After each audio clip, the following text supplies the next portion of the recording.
Kembali lagi dengan saya di pertemuan kelima sosiologi politik. Itu di sini kita akan membahas tentang makna sumber daya politik, keabsahan dan legitimasi. Gitu. Oke, langsung saja. Legitimasi merupakan penerimaan dan pengakuan masyarakat terhadap hak normal pemimpin untuk memerintah, membuat dan melaksanakan keputusan politik. Cara mendapatkan legitimasi itu yang pertama simbolis, memanipulasi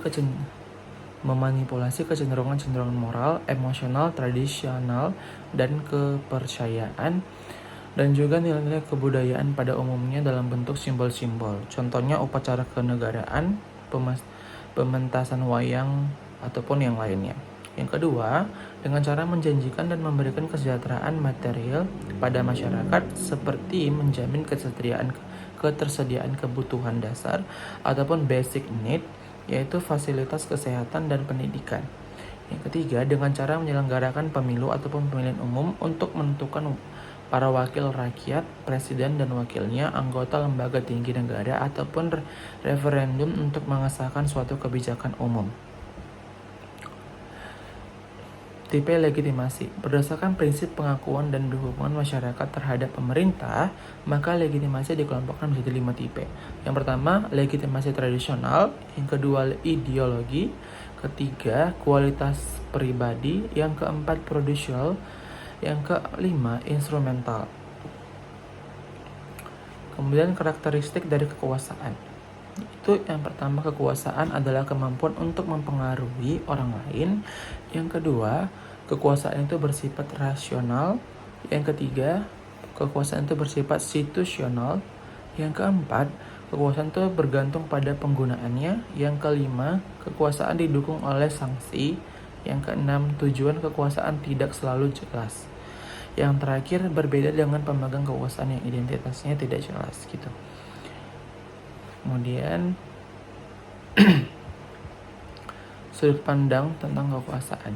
Kekuasaan itu bersifat positif ketika pemegang kekuasaan tertinggi yang dapat mempengaruhi dan mengubah pemikiran orang lain atau bahkan kelompok untuk melakukan suatu tindakan yang diinginkan oleh pemegang kekuasaan dengan sungguh-sungguh dan atau bukan karena paksaan, baik secara fisik maupun mental.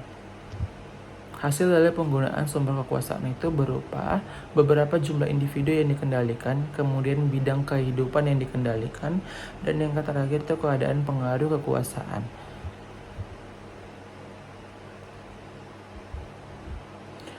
Perbedaan kekuasaan, kewenangan, dan legitimasi. Kekuasaan yaitu merupakan penggunaan sumber-sumber kekuasaan untuk mempengaruhi pembuat ataupun pelaksana kebijakan politik.